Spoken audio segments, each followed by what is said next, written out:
Hello.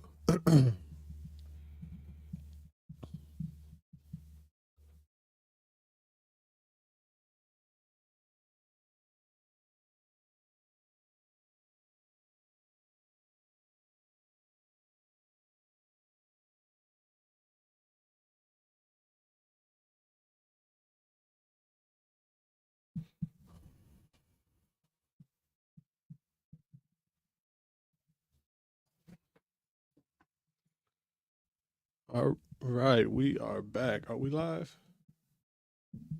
There we are. We live. All right. Welcome back. Well, we are back, but we ain't never really left. To be honest with y'all, I just been I've been busy. Been real busy. I'm over here now we just chilling. But finally got around to getting back to YouTube. We've been so many different parts of the business. If those of you who've already who've been following the business for a while, we got the directory, we got the website, and the YouTube, and so I've been uh I've been trying to handle all three of those areas, and YouTube just got put on the back burner. So thought I'd do a quick live, well, as quick, kind of talk about what's been going on, and kind of go from there. So um, let's talk about the app though. Let's talk about the app first. The app been whooping my ass, to say the least. But we getting there.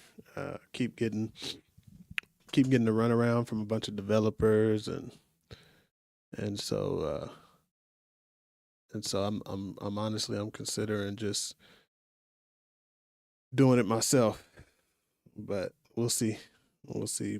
That's been really taking up most of the time. I finally got it somewhat okay, but if y'all get on there, check the app out. You'll see the biggest issue is that it's real slow. So if there's any developers out there that know how to work on apps, can use your help. So, but yeah, we're just chilling, trying to see if we can get a couple more people in. If you are out there, this is the first time I actually did a live stream, so I'm trying to see if there's any technical issues. It's kind of a test too, just to kind of see how this all works. Um, but if you guys, if you out there, drop a comment, subscribe, hit the notification, and yeah, we're just gonna chill for a minute, talk about whatever. I got, I see myself on three different screens, so it's kind of weird. Got myself up on the TV, on two screens on the computer. But we just chilling. Y'all see, I got a new mic. I'm in a new studio. Got some artwork put up on the wall, so get used to it as we tap in. I don't know how often I'm gonna go. I'm thinking, I don't know. I'm for sure there's for sure gonna be a lot more content. I'm gonna get more consistent. It used to take me.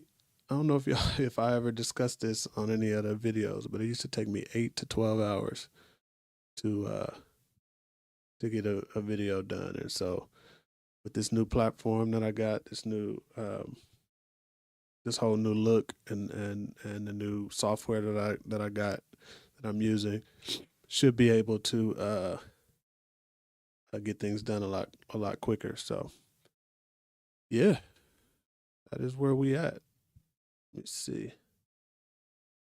We got one person in there, wherever it is. If you tell me where you're from or something, let's get some engagement in. Again, I'm trying to figure out how this YouTube thing works. And then we'll get into. I got a few topics I wanted to discuss, some news, a couple of things as it relates to business and entrepreneurship. We're still gonna rock out with the. We're talking about black business, black entrepreneurship, black wealth. Um, but it's at the end of the day, it's all going to be determined by what y'all want to see. So that's what I want to talk about. That's what this channel is about. But it's gonna go off of the engagement that y'all give, the feedback that I get, and that's pretty much it. So I don't know what else. What else is new out there?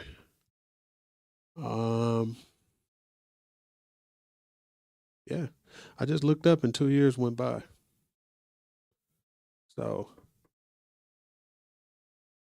that was that was interesting. Just looked up, 2 years went by, and I was like, damn, I gotta get back on the YouTube. So earlier this year, I was just going back, looking at everything that I posted, looking at the engagement, looking at the views, um, and so I think I got a nice solid plan. And then we'll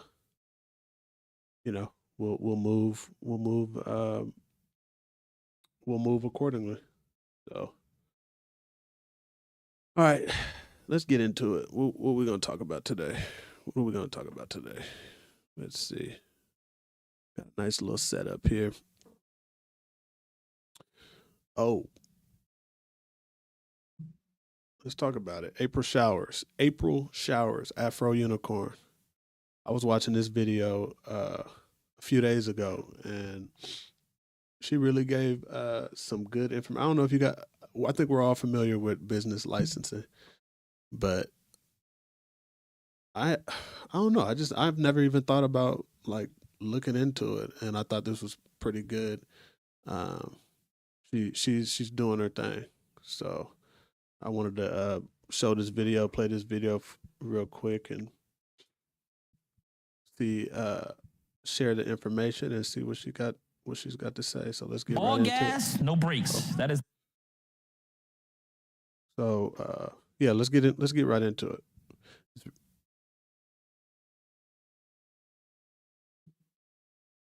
The slogan of 43-year-old April Showers, and she is the CEO of Afro Unicorn. We're getting into the licensing business right here at the NASDAQ market site for our Forbes BLK newsletter CEO series.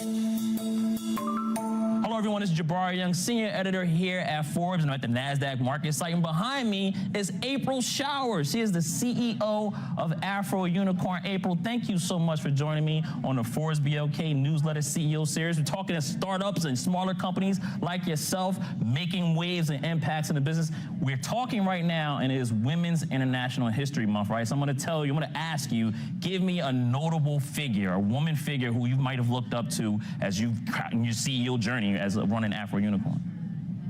Oprah Winfrey. Oprah Winfrey. Oh, that was an easy one. I know I should have known you was going to say that. Why Oprah? Because Oprah was able to build something. Yeah. And I'm a builder. Yes. And so she had her show, but she took her show and she built a network. So that's why I looked up to Oprah. And she also found a way to make her show be inclusive. And although I'm a Black woman-owned brand, my brand is for everyone. Yeah, absolutely. Listen, I had so much fun looking into your business and researching it. I'm telling you, I mean, the licensing business is something that people do not take advantage of. You had me watching The Toys That Made Us on Netflix. I mean, I dove right in. Take me into your business, because you are a competitor for the Disneys of the world. They got their Cinderellas, their princesses, and then right next to that is the Afro Unicorn and all the products, right? We're talking book bags, we're talking school supplies, party supplies, bonnets, all of that stuff. About 25 products. Take me inside of the licensing business. What's going on with Afro Unicorn? So it's about 25 categories and about over 500 SKUs. Wow. So it's a lot of products that we have in the marketplace. And I'm so happy that you read the... Look at how in the background she got all of her... I mean, I know she probably set up some of this just because of the interview, but you already know, like, those of us who are entrepreneurs, you already know, like, this is her house. This is how stuff is all the time. I find that interesting. So I know she's really getting after it. Like, We ain't got time to be like trying to keep a clean space. It's just try to keep it organized and keep it going. So I just noticed that. Watch The Toys That Made Us on Netflix, because when Walmart approached me with this opportunity to get into the licensing space through party supplies, I had no clue what licensing was. I had a background in music, so I knew what music licensing was, but I had no idea what character licensing was. Like, I knew when I built Afro Unicorn, it was going to be a household name, a worldwide brand, but I thought I would have to sell the business in order to get that type of distribution. Licensing literally fell into my lap, and it's a very, very small community. I mean, you did mention Disney, but if you think about who's in there, it's Disney, it's Marvel, it's Nick. It's probably like 6 or 7 of us in that sector. Yeah, absolutely. I mean, listen, based in Los Angeles, right? Afro Unicorn is, and you have stores. You just added CVS, Target. You mentioned Walmart, Sam's Club. You got a whole bunch of retail stores, so you may have seen Afro Unicorn inside of it. I know my daughter was looking at your logo all weekend like, Dad, what is that? And I'm telling her what the product is. But, you know, again, looking at that Netflix special, The Toys That Made Us, you hear a lot of interesting gems about licensing, right? And the money that you can make from it. Take me on the inside of it, right? What's the biggest thing that you've learned about licensing product and why that might be a good route to take for an investor? So for me, once I understood it and learned it, I learned that I didn't have to have a full warehouse where I'm storing all this product and shipping it to stores. Yeah. Because my licensing partners, they're the ones that are the vendor of records and that they're shipping it in. They just give me a minimum guarantee up front and a royalty rate to continuously use the likeness of my image. But I'm still 100% owner, creatively and quality control. Nothing moves without me. Mm-hmm. So it was like that whole work smarter, not harder. Because there was a time when me and my son, we were pressing shirts in the kitchen. And I know all entrepreneurs have had that, where they went to the garage and they had all the boxes there. I mean, this is my office, but these are all. That was just what I was saying. Like, all entrepreneurs are just probably only making a little bit of money per item, but it's that scale, that economies of scale. Like, all she got to do is make $1 or $2 per item sold, you know, and they selling millions. It's like, I bet you she's making probably 10 times more than she was making before. So, and like she said, she don't even have to do anything. Well, she got to stay creative, you know, keep coming up with new products and things like that. But at the end of the day, she doesn't really have to do too much heavy lifting. She got all her distributors to do that. And, you know, we kind of, with Black Primacy, I kind of do the same thing with my t-shirt. I don't have any licensing. That'll be the, you know, next step in the far future. But, you know, this is pretty dope. Like, let's see what else she say. All samples. Yeah. This is not product that I'm moving. This is either a product that have additional samples or stuff I need to approve that's headed into the market space. So for me, I love licensing, and I would encourage anyone to really try to dive into it, because how else can you get through 40,000 doors, especially now? You know, it's very difficult, especially for Black women, to secure financing. And when you think about the license space, you kind of said it right there, right? You get the minimum guarantee, right? You use that money and you go do marketing and PR with it, and then you split the revenue with whatever they make. But that's a guaranteed check that company then takes your product and they go license, and they got to make that money back, and whatever they make extra, they start to split it with you. Sounds like a very, very good setup, right? But how did you start? I know the social media, the viral moment, that helped you a lot. Did you have to go through any loans? Did you have to get a venture capital? How were you able to jumpstart Afro Unicorn? So the jumpstart happened in 2019, as you mentioned before. I'm a licensed real estate broker. And so I said, well, let me go and sell a property. So I went and sold a commercial property back then, and I took that first check, that was my seed money to invest. So it was self-started by myself. And then, see, now that is key. She went and sold a commercial real estate property and got a fat check, took that money, didn't blow it, went and put it into her business and flipped it. You don't get no better than that. And that'd be the thing. Like, so that means she already had her career going. She was probably already making some good money. and really, just like she said earlier, wanted to work harder or work smarter, not harder. She flipped that. Let's give her a hell yeah for that one. Hell yeah! All right, let's get back to it. From there, again, I've just been fortunate to get those MGs, like you said, because the MGs is helping with marketing. But there's so much more that we want to do. Like, in order to compete, we have to have content. We have to have immersive experiences. So I created another entity called Afro Unicorn Entertainment, where we are looking, hopefully, to bring in investors to help build out live experiences. Like, we want hotels, we want family activity centers. So that is the next move for Afro Unicorn. I can't say that I'm a competitor of Disney when they got Disneyland and I don't. Yeah, I heard you say you're looking to open up your own amusement park one day, right? I mean, you're looking to go all top shit. But listen, you have made a comment that you have first started Afro Unicorn. You wanted to build it to sell it, right? Have you pivoted at all? Are you trying to keep it and then sustain it? Or do you eventually imagine maybe pivoting off and allowing a bigger partner to come in? Not on the Afro Unicorn side. If I didn't know about licensing, then yes, that would probably be my same mindset. Now, on the entertainment side, for all the immersive experience, the live action, all of that, yes, I am looking to take that entity and truly open that up, because so many people reached out to me in the beginning and they wanted to invest. I had a friend that called me. He said, April, I've been thinking about this business and me finding a job all wrong. All I need to do is invest in Afro Unicorn, and then I'll let you figure all that out. I said, that would be good, but I'm not taking investors right now. Absolutely. But for the entertainment side of it, I do. I definitely want to, because there's no way I'm able to secure all that capital by myself. Right. And I'm hearing that you said it, I've listened to you on a podcast, you get about 5 million in sales in 2022, if that's accurate? Yes. Okay, what was it in 2023? 2023, we had 15 million. 15 million. So you went from 5 to 15 million in the span of a year. Wow. That's amazing.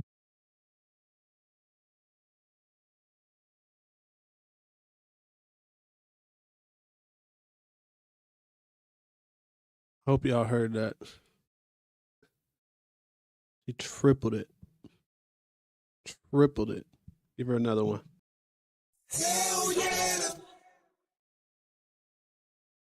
Right? What is the estimate for 2024? Are we talking 30 million? Are you taking that step up again? We're hoping we're between 25 and 30. Wow, 25 and 30. How long before you say, hey, we're on pace to get 100 million in sales? By 2030, 2027? I think you're about 2030. 2030, wow. But again, if we get the right content in place, if we get the right, we just announced that I have a live action show coming out, the Miss April Book and Crown store, where we're going to put that out. And then we're working on the animated series Afro Unicorn. We're working on this immersive experience. All that pushes the licensed characters space. So we could get those other areas, like, we could get there by 2027, no doubt. Yeah. Talk to that young entrepreneur, right? Maybe she's not 43 years old, maybe she's 50, maybe she's 25, maybe she's 19, right? April, you were able to do something that a lot of people might think that they're doing, but they don't have the discipline to actually have a strategy behind it, and that is utilize social media, right? You were getting up every Saturday doing a show. You were looking at your audiences, right? You don't need 100,000 followers when you know you got a good 50 to 20,000 true followers. Talk about your social media strategy and how that helps you expand your business. Yeah, so from day one, the strategy was to find my tribe. So that's what I would tell any other entrepreneur. Find your tribe. I knew that there were other women like me who were had multiple businesses or wanted to start a business or raising children, and I wanted them to know that they were a unicorn. So I went out and I started to look at hashtags like Black woman entrepreneur, Black unicorn, just all these different empowerment hashtags. And I went into their comments. I said, hey, have you ever seen Afro Unicorn before? I created a brand of women of color who hustle, follow the movement. And so when they jumped over the page, they're like, oh, that unicorn resonates with me. And I see other people wearing it. Oh, I'm gonna jump on this, and I'm also gonna tell somebody, and I'm gonna buy a shirt. Yeah. So that is how the grassroots efforts and the celebrities caught on immediately. Tiffany Haddish, Alicia Keys, Sherry Shepherd. I've never paid any influencers to rock or support the brand. I was able to get a message that resonated with them. So the messaging and the why behind what you're doing is important. Then you have to go find your audience. I say social media is a place, it's not a place to be seen, it's a place to be social. So if you're just... No, I agree with that 100%. problem I ran into though is that social media or Instagram deleted our account. So, yeah, they deleted our account at like 12 or 13,000. So we have found the tribe, same thing, and I don't know. I wanted to give up on Instagram, but like she said, it's key, and so we had to start all over. And obviously, once we restarted the account, we couldn't get near the engagement as we were getting before. And so it's been tough ever since. That's part of the 2 years that I've been struggling over the last 2 years, has been trying to figure that out, fix that. But that's another reason why I wanted to start this channel up, get back going, and continue looking for the tribe and having the tribe find us. So she's giving some real good points. It's on there just to post pictures and for people to say, oh, look at me. You're not going to grow. You got to get out there. You got to know your people. Even with this live action show, the girls that I hired to be on the show are girls who were longtime supporters of the brand. Absolutely. So they were the first I called because they're going to give me that authentic magicalness as soon as they hit the stage because they love the brand. Find people that are going to fall in love with whatever you're offering and then be consistent. Show up every single day. You're never going to miss me posting. Absolutely. Ever. Absolutely. I mean, listen, 5 minutes left. We get you out of here on this, right? Talk some big macroeconomic stuff. You being a black woman, right? A CEO of your own company, started your own licensing brand. Again, the licensing business, a very, very interesting business. U.S. presidential race, right? You as a black woman, what do you want to see? What do you want to hear from the candidates without picking sides? I want to hear how they will go back and add DEI back to where we were going. It is absolutely ridiculous. Now, we all know they ain't about to do that. Y'all hear Florida, Florida, like backed out of their DEI? They're not about to do that. 2020 was 4 years ago. George Floyd was 4 years ago. I think most of us already knew, like, it was all a show anyway, and it wasn't gonna last forever. But they definitely not about. They might talk about it for the presidential race, just to get people to vote one way or another. But nah, they're not adding DEI back. That's out. We could forget that. Oh, and I see we got another person in here. Go ahead and drop something in the chat. Who are you? Where are you from? That it lasted 3 years. Yeah. Yeah. And like you said about me showing up for small businesses, I said this yesterday on my live. I started promoting small businesses before George Floyd, and I still wake up every Saturday morning and I still promote small businesses. Yeah. Yeah, we started Black Primacy in 2019. So, yeah, we've been doing this for a long time. We are not a fad. So I need the candidate that's going to really understand that although we've come a long way, it is still not an even playing field, and it will never be. So yes, we need that DEI back into the space. Yeah, absolutely. I mean, listen, everybody, there are people out there thinking there's a war on DEI right now. So definitely important. Want to hear the candidates talk about that issue. Generative AI, another buzzword, right? We go from DEI to generative AI. Will that help or hurt Afro Unicorn? So at first I was definitely against it because I didn't really understand it. Because I'm like, how can you just speak something? It pops up an image. Who owns it? I'm from licensing, so it's all about intellectual property for me. So I definitely was apprehensive because I'm like, I don't want to create something with AI and then somebody comes back and like, oh, I own that. But I'm seeing how it can help. It can be a blueprint to storytelling, a blueprint to images. I just don't believe that it should completely take over. Yeah, absolutely. And listen, business-wise, get you out of here on this, right? Jim Collins wrote a great book, right? Good to Great, and this falls right into your category, right? What is the difference between a good licensing product and a great one? Longevity. Longevity. Longevity. And I want to be the biggest brand in the world. Yeah. Absolutely. I mean, listen, you come from LA, right? The marathon continues the same year you started that. I remember you said absolutely Nipsey Hussle. God bless his life. April, thank you so much. I'm looking forward to seeing your product, right? I got to go to a couple Walmart stores, some Targets to find it. But I know when my daughter sees that black Afro unicorn, she's going to immediately tell me to buy it. So I'm definitely got it. You got a fan out of me. Thank you so much for joining us on the Forbes BOK newsletter CEO series here at the NASDAQ market site. Now, we also got to get you here one day. Yeah, we can make that happen. Absolutely. Whenever you want me. Let's do I'll it. be in New York soon. Absolutely. Thanks a lot. Thank you, Jabari. Appreciate it. That was dope, man. She really hit a whole lot of points. I like what she said about AI. I think a lot of people initially were scared of what AI will do, and we haven't even scratched the surface on AI. But I will say, like, business wise, it has done its thing, business wise, for me, and for a lot of people. Like, it takes out, when you're able to automate certain little tasks, it just streamlines so much for you business wise. So I'm always using Chat GPT to make sure things is clean and concise. Because sometimes, like, you have something you want to say or something you want to do, and it's just much easier to just kind of tell ChatGPT what you're thinking, and then it cleans it up and puts it off out there for you.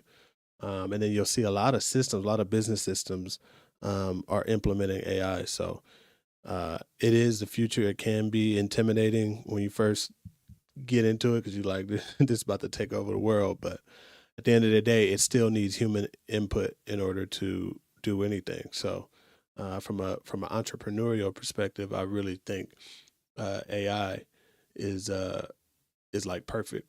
It's not going to take over your business. Yeah, at least not in these days. But we'll see. Next topic. I wanted to talk about this. I found this video where this one kind of got to me, because it reminds me of some issues that I foresee happening with Black Primacy once we get the app and the directory up and running. And I'm gonna play this video for y'all here in just a second. Let me see. Okay. If you're in the chat, don't forget, like, subscribe, hit the notification button. We're back.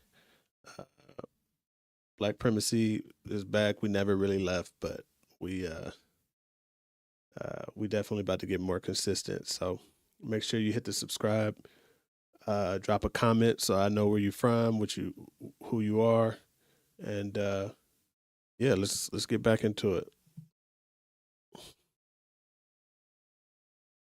Scrutiny over a scholarship created in the honor of George Floyd. The scholarship is offered exclusively to Black students at North Central University in Minneapolis, Minnesota. A lawsuit filed by Equal Protection Project of the Legal Insurrection Foundation is calling the scholarship discriminatory and a violation of the civil rights law passed back in 1964. Now, in a statement, Equal Protection founder William Jacobson says, quote, regardless of the purpose of the racial discrimination, it is wrong and unlawful. Joining us to talk about it, pastor and journalist Dr. Ruth Olison and investigator Arthur Silky. So basically what they're saying is that it's unlawful for us to have a scholarship specifically for African Americans. Now we're gonna watch the rest of the video, but when I was in college, they had scholarships for, all kinds of things, like disabilities, race, hair color. Like, I'm trying to figure out how this is any different than that. And maybe I'm wrong. Maybe I'm missing something, but I'm trying to figure out how this is different. So I guess, we'll see what the video says, but at the end of the day, you already know what it is. They just had a business not too long ago, or fund. I think it was for like Black women entrepreneurs got sued, and last I checked, they was almost having to fold or something like that, just simply because legally, I guess they couldn't. And so that's kind of what scares me a little bit, because it's like once I get the directory up for Black owned businesses and entrepreneurs, once I get that better than it is now, are we gonna have to like deal with this same type of stuff, So I don't know, like I keep an eye out on this pretty heavily, because obviously that's going to shape the future of what we got going on with Black Primacy. So don't forget, hit the like button, subscribe. Let me know your thoughts down in the comments. Slim Reed. Glad to have you here both on The Factor Uncensored. Obviously, those who set up this scholarship wanted to help Black students. But when you hear their argument saying, look, you are discriminating. What if we had a white-only scholarship? Your thoughts on this, Doctor? That's the way it's been 400 years. So Explain that to those who may not get it. Yeah. Black people have been locked out of the system, many of the systems. And it was only, 1863, when Black people were able to get anything. And so you have, and even now, it's difficult. So don't get me wrong, I love being Black. I love the everything about it, except that it's kind of hard in the country sometimes. But we've been locked out of so many things for so many reasons for so long, and someone uses their money, their effort to put a scholarship together to say, hey, let's try to even the playing field. What's wrong with that? And Arthur, do you see this as part of the campaign against diversity, equity, inclusion, DEI? We've seen a push against that at many state universities that may receive state funding. Do you think this is the next level of that? Almost definitely. Like she said, 1861, when Blacks were fighting to be a part of contracts with white folks. So now they're reversing that 1861 thing and making it a modern day form of an attack on all Blacks. As you've seen with the Fearless Fund, they went after the young ladies who had the Fearless Fund, saying that they couldn't do what they were doing to help Black women of color start businesses. And like she say, yeah, that's exactly the one I was talking about right there. Like, it's starting to become a trend a little bit, anytime something that gets some kind of notoriety, hurt myself there. But anytime one of these funds like come up in the news and actually start getting some traction, then someone wants to come out and try and shut it down. And I'm just like, we don't get nothing, man.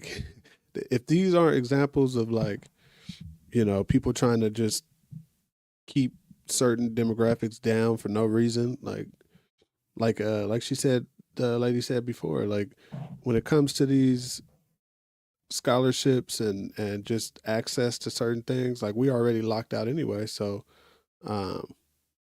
why can't we do what other cultures and races are doing for their people, building up funds and being able to stop within their own ethnic group and things like that. But I guarantee you, it's like once Black Primacy reaches that level, we're gonna have the same problem. Mark my words. But hopefully by then something will have changed and there's a path that we can go through. So we'll see.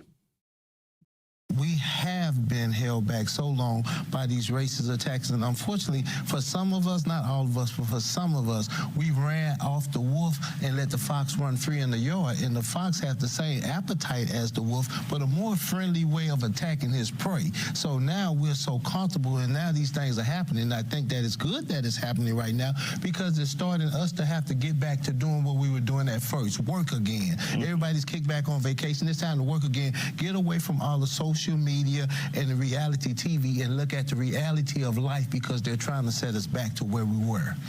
And Dr. Olson, what would be your advice to those who say this is part of that DEI movement? How do you even combat that?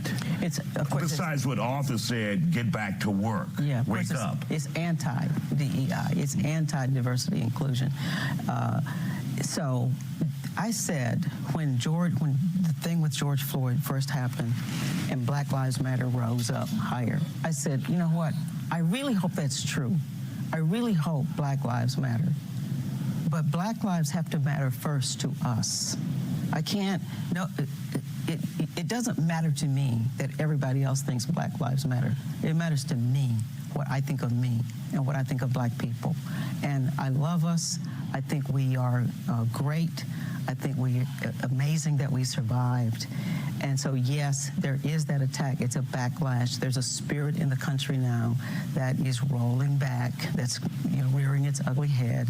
And it's terrible. It's really bad. We don't have to be like that. And how do you fight that movement when it's coming from as high as the Supreme Court, where they're getting rid of affirmative action at colleges and universities? How do you guys even combat that? What's your suggestion to dealing with that if you have the highest court in the nation saying, look, all of this that you guys were given is now wrong? Mm-hmm. Well, we were taught in my generation to be the best. And I don't want to say given, earned. Yeah, that's right. That's right. You have to be the best. You have to earn it. And we're smart. The fact that we even survived everything that we've been through in this country is a miracle, and it's amazing, and it's a testament to the fortitude of who we are and who our people have always been. And so I'm going to say line up with who we really are. Don't fall into the depression. Don't let anyone else define that for you. We are great people. We are loved by God. We're made in the image by God. But fighting back, do you find the answer in politics, getting politically involved? What? Arthur, both of you guys, come on. That's the whole thing. I'm with her, and I liked her for a reason. I just didn't know why. I looked at the Black Lives Matter movement, and my thing has always been that if it doesn't matter to Black people first, why in the hell should it matter to anybody else? So it can't be a chant in front of the White House. It got to be in front of the crack house, the dope house, the smack house, and the abortion house. If Black lives really matter, it has to become a way of life, and then we could take our condition and change it over the night. But if it's just a chant, it goes no further than the mouth, and it's not even in the heart. Because look at what's happening in the communities every single day when we see young Black men being carted off into a hearse, and nobody said a damn thing about it, Isaiah. So I'm with her on that. Now, when it comes down to the fight for justice and equality, we have to continue to pump knowledge into the next generation. And I look at it all, because so many people will say, well, man, how can you do this? I tell people all the time, I say, the reason that keeps me doing what I do, I got a little 8-year-old son who was with me last time. He asked me for an apple one day, and I always cut it in half. I looked at the seeds in the apple, and I cut a whole bag of apples in half.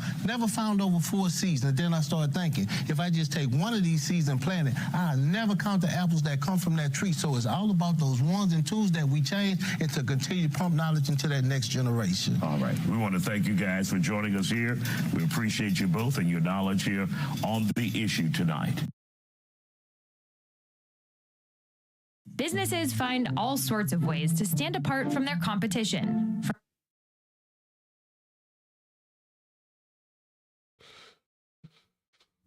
I don't know why that.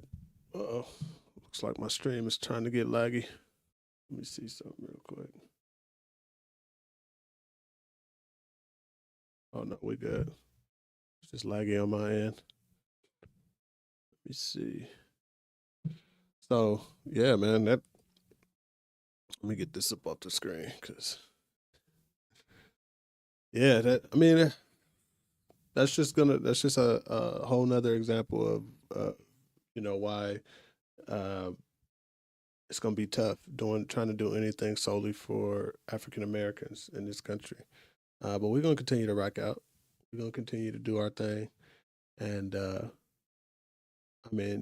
until someone comes and financially takes us out the way, because that's gonna be the only way they're gonna be able to really hit some of the businesses like Black Primacy is financially financially hurting us, trying to hit us with the legal route. And so, yeah, till then, we're just gonna rock out. We're gonna rock out. Now let's talk some money. Let's talk some money. We had or they had a club Shay had Offset on the show where he was talking about how he turned 250,000 into 700 million. So trying to see, I mean, that's like 30x. I did the math right. It's like 30x. And I'm trying to turn 250. I'm trying to turn $250 into 7,000. Can we do that? So let's see. Let's get right into it. I don't know why it does that, but all right, let's go. Some of the tips, I mean, what are some of the things that, you know, you're like, man, glad I got in on that. Damn, I missed that opportunity. So what, as far as money, because like you said, you come into some money, you get money, you got money coming in, and you're like, it's not how much you make, it's how much you keep. Exactly. You can make 10 million, but if you give 9.9,900,000 away, as opposed to, hey, I got $1 million and I kept 900,000. So how does Offset go about delegating where the money goes? I invested in Phase Clan. I got real estate. And it's this, I can't say what it is, you know. I can't say I have a big investment that's on your phone that deal with avatars. Mm-hmm. And I had actually listened to my mama to this. So the dude was here in LA in Chinatown, and he was working out of his little apartment, and she brought me to his apartment. And then he needed like $245,000. And now I can show you an article where it's like up to like 700 million. But I don't never talk about it. You're the first person I ever talked to about it. It's an avatar, so it's like, but I'm not allowed to really speak on. Well, you good. You're straight then. You sure you want to make music? Yeah, I want to make music. Yeah, I mean, I wonder if the entire business is worth 700 million, or is his investment worth 700 million? I didn't really get that.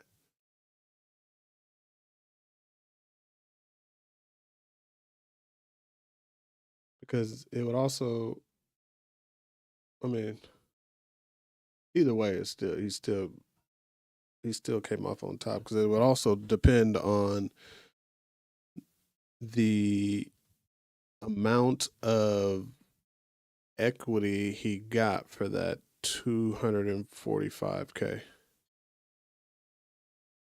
So if he got 10% equity and the entire company is worth 700 million, he still turned 250,000 into 70 million.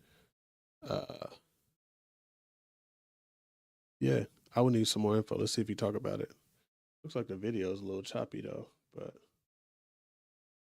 well, that's all right. We'll rock through it. Again, it's the first live stream back, so we'll figure it out.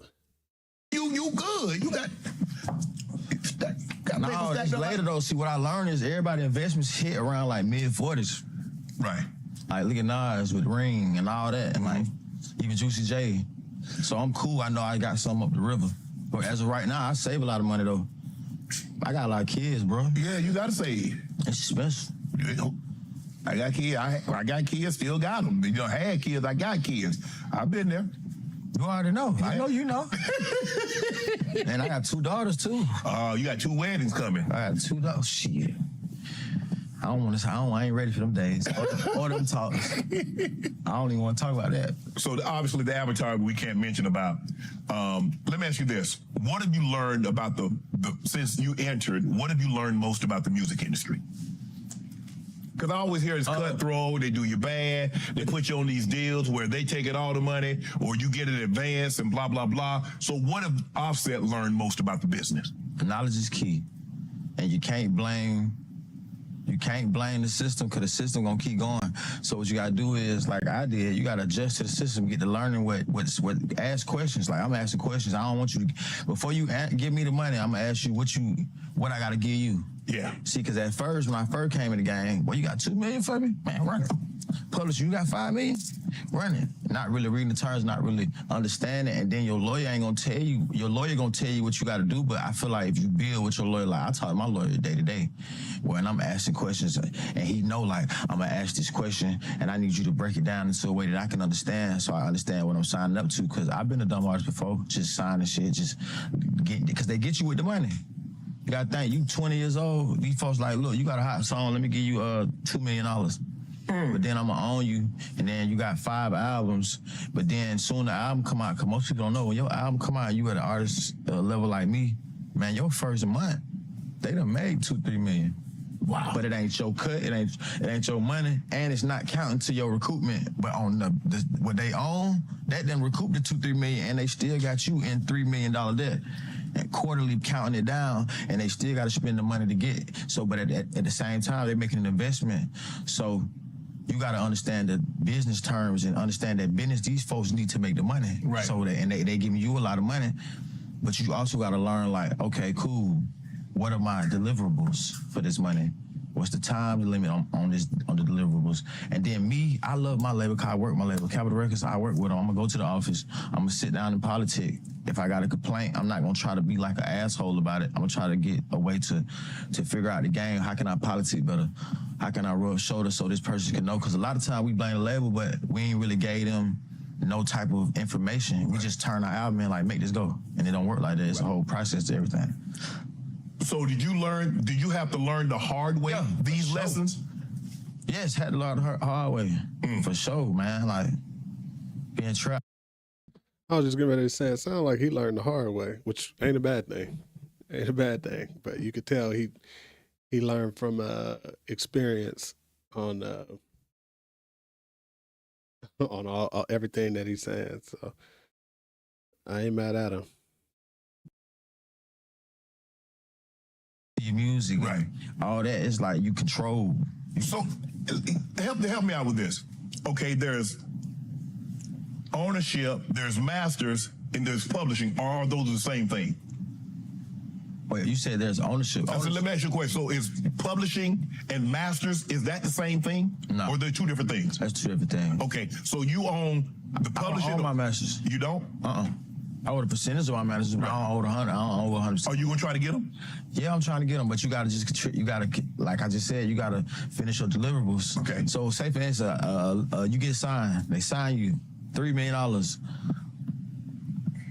5 albums, but your album term might say you can't drop an album for 9 to 12 months. So if we do the math, that's some years. That's years, 4 years, 4 or 5 years, maybe even 6 years, because the average artist ain't just finna drop no album exactly on the 9 months. So it's still gonna be a stretch. You're creating, and then while it's going on, they still gotta spend the money into you. So it's doubling down. So it's like, most artists, you don't see no check from the label, but the one that you sign. That's it? That's it. Now, publishing gonna go, that's where publishing come in. They gonna go see where all your music been licensed, get all the licenses, you can recoup through streams and all that, but it be pennies to a dollar. So instead, like for me, my publishing, I have an admin deal where we are in agreement that you will go get my stuff, I'll give you a piece of it, but I'm not gonna put it all in your hand and you can go grab everything and then I get the crumbs, because then I'm gonna be left in the deal forever. So the purpose of that is to recoup and renew every time. Every 2-3 years, you're renewing without having to drop a project, because with catalog, I got a long catalog with Migos and my solo stuff. It recoups. Like I'm finna go re-up now. Right. I'm finna re-up soon after this album. So the streaming, because I've heard some people say streaming ain't no money. Then I did talk to 21 Savage. Savage says, yeah, hey, every month. So Nah, there definitely ain't no money in streaming. Shit, I was just doing some research on the streaming for YouTube. Ain't no money. Ain't no money. But I had already known that in the music industry there's no money really in streaming, because first of all, it takes a lot to even make $1, a lot of streams to even get $1, and then unless you own your own masters, own your own labels, you're not, the label is gonna take a big chunk of it, which they already take a big chunk of it anyway without it being on streams. And so yeah, I mean, that's why this investment for him is probably going to set him up more than any other thing that he's done. By the time, like he said, he hit his mid 40s. So, uh, actually, if I was him, I might actually just gone ahead and take that money out because that that might crash over the next 10 years, however long. I don't know how old he is, but however long it takes for him to get to the mid 40s. I don't know. He might if he got 10% of that 700 million, and definitely if he got the whole 700 million, he need to go ahead and take that out and go put that into a safer, less risky investment, and just chill out. And don't even he probably already don't look at the numbers like that, but he won't even have to look at music numbers or anything after that. So yeah, let's get back to it. My bad. I love talking money. So there got to be some money in it. What's your take on streaming? I get cut a check too. Streaming is not for everybody. Like, I ain't gonna lie, Savage got it. He Make sure y'all subscribe and hit the notification button.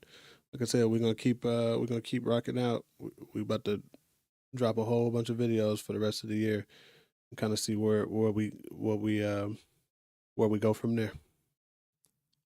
he did it right. Like, you get hot first, you get a Reesa.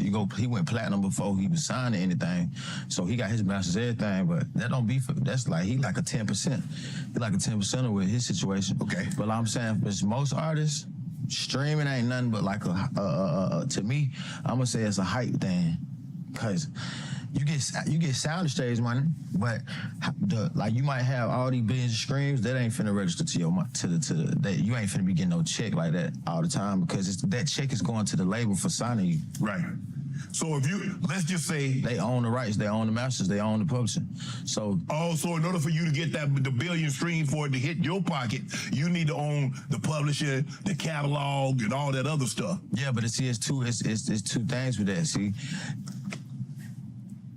I don't want to talk too political. All right, for instance, like some folks that just be hard-headed, you gotta get with them folks a little bit because they're still a machine. Like the label is still a machine. For sure. I never tell nobody to be just straight independent, even though people say it all the time. But it's like you already gotta have some money put to the side before you just say I'm gonna be an independent artist straightforward. I'd rather be with a machine because it's a partnership and I sell music and my music sells. Right. Want to join Club Shay Shay? Become an official member by hitting that subscribe. Man. Yeah, man, I'm still trying to figure out just how much he got and what he gonna do with it from this point. Because like I said, if he really hitting for 250 million, 245, whatever the case may be, he or not to 700 million. My bad. If he really hitting for 700 million or even 10% of that, 70 million, you need to go ahead and pull that out.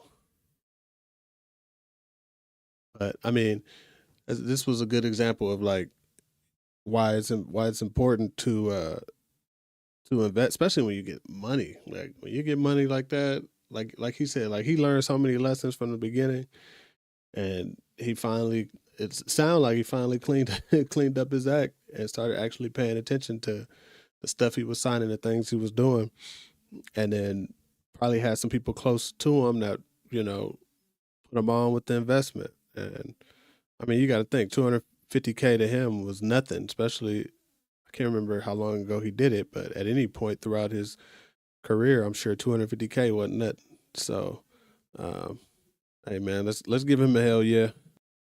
Hell yeah! All right, I got a couple more things, and then we're gonna get up out of here. I still gotta eat. I'm hungry. What else I got? Let's see. What else is on the agenda? Lizzo. Lizzo. Yep. She's talking about quitting. I'll be honest with y'all though, and I don't want to be like mean or nothing, but I've actually never heard any of her music, at least not that I know of.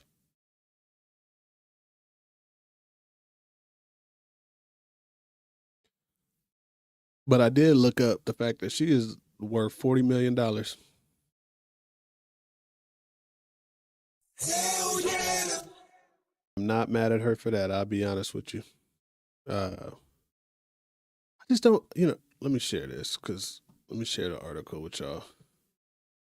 So, shout out to Black Enterprise, by the way. I follow them for all of the latest Black news. Y'all make sure y'all tap in with the Black Enterprise. It says Lizzo may be putting down her microphone forever. The singer announced that she's quitting the music scene due to constant harassment from critics on the internet. She want to let people on the internet mess with her bag. Lizzo posted an emotional message to her Instagram story on March 29th. In the post, she shared that the flack has taken a toll on her mentally. Let's see. Oh, shoot, we got it right here. Getting tired of putting up with being dragged by everyone in my life on the internet. It's funny. It's like, get off the internet. All I want to do is all I want is to make music and make people happy and help the world be a little better than how I found it. But I'm starting to feel like the world doesn't want me in it. I'm constantly up against lies being told about me for clout and views, being the butt of the jokes every single time because of how I look, my character being picked apart by people who don't know me and disrespecting my name. I didn't sign up for this. I quit. I don't know, man. I'm not a celebrity. Not even close. But I just don't know if I would care what social media thinks. I don't know. I mean, I think I would care, but I would just turn it off. Another thing with Lizzo is she really built her career and made $40 million on it. But built her career around doing the most. So, I mean, the first time I seen her, she ran out on a stage half naked and did some sort of cartwheel into some splits. And I was like, who the hell is this?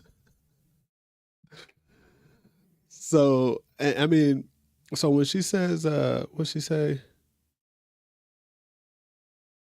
Lies are being told about her for clout and views. It's like, not saying that people should be lying on your name, but I mean, you was doing a lot for clout and views, but that's neither here nor there. I mean, at the end of the day, I'm on her side with getting the bag. Like, let me be able to run out and do a cartwheel into some splits and make $40 million on it. You better believe I'm gonna go ahead and do that, and then do like Offset was doing and reinvest it, and not ever have to worry about any of the people on social media ever again.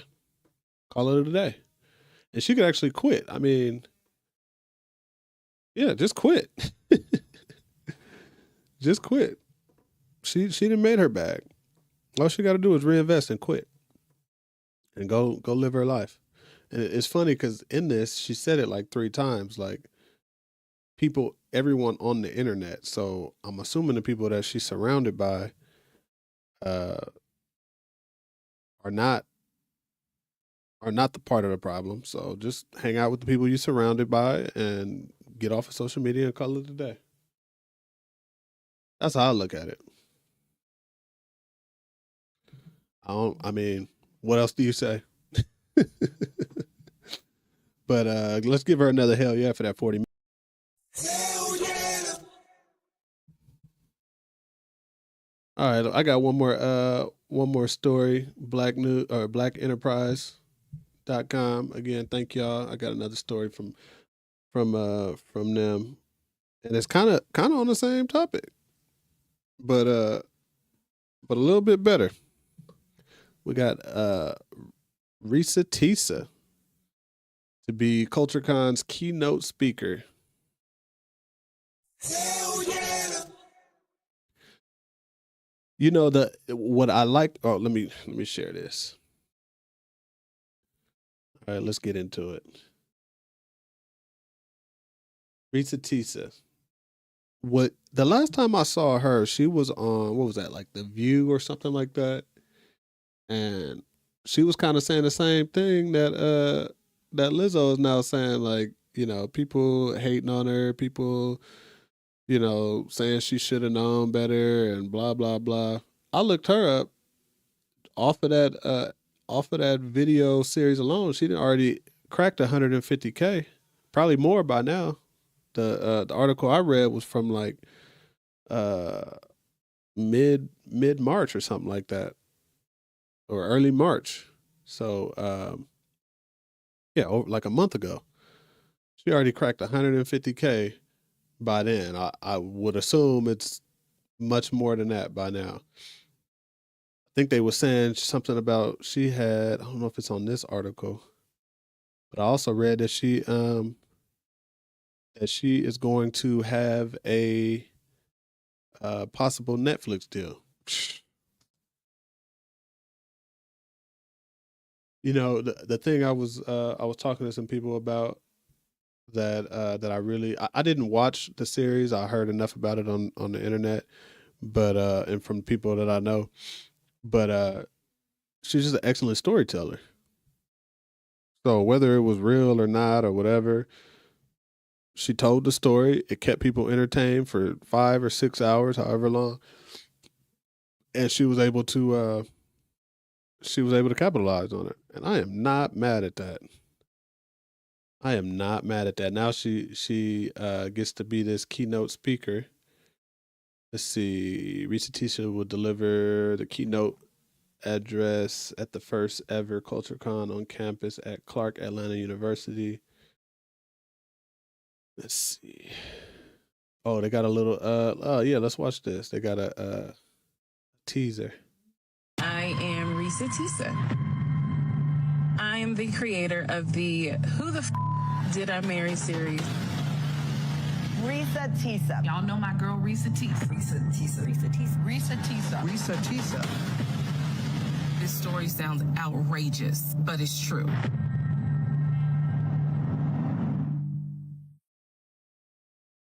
Yeah, they had the whole teaser going on. Like, can't be mad at it, man. Reesa Teesa, I'm here for it. Do your thing. Don't let the hate. I guarantee you, all the people that's hating on you, 99.9% of them ain't got the 150K that you just made in a month. 150K plus that you just made in a month. They couldn't flip money like that even if they tried. So that's it. That's all. Congrats again to Reesa Teesa. Let's get this bag. When that Netflix movie come out, we're gonna watch it. We're gonna talk about it. Everybody watching this video, we're gonna watch it. We're gonna talk about it. Give her another hell yeah. Hell yeah. And that's it, man. That's it. That's all I got for y'all today. First live back. Like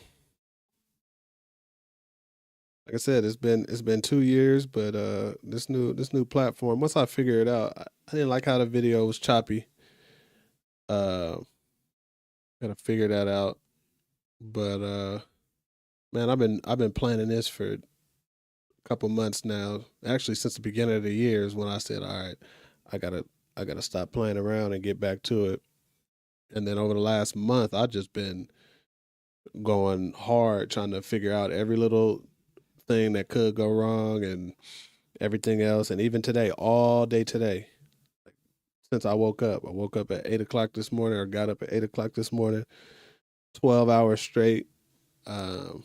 Really just trying to figure out, do anything I can to try and alleviate any problems. And then, of course, the video gets choppy, but we're going to continue to rock out. The one thing I did learn about a lot of the YouTubers out there, because I've been studying quite a few YouTubers trying to figure out the platforms they use. And oh, by the way, shout out to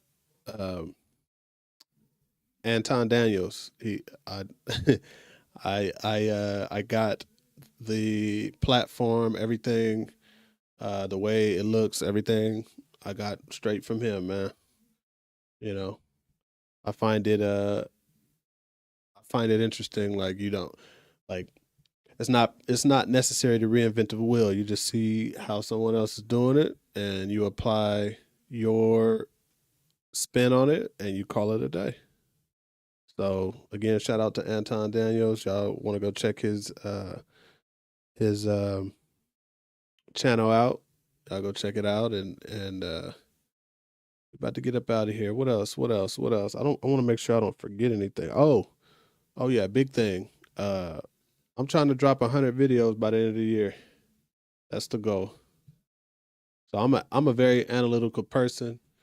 So the goal is going to be drop 100 videos, and then January 1st, 2025, kind of look at the analytics of like what y'all really like, because y'all can tell me y'all like one thing, but your engagement, your watch hours on certain topics, all of that is going to, really tell me what y'all like. So we're gonna go there.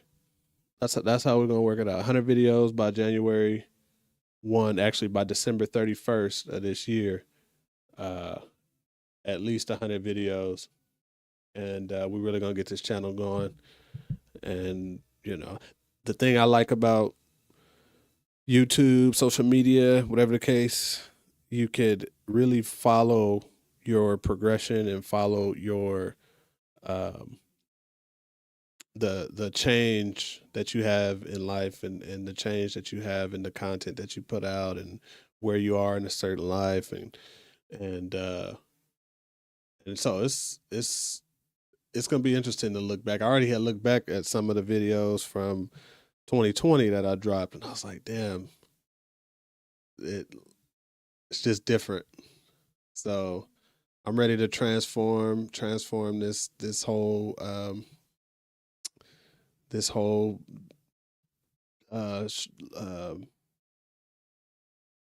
I get the whole YouTube channel, get things going, get it a little tightened up, a little cleaned up, and find my tribe, find the Black Primacy tribe, wherever y'all at.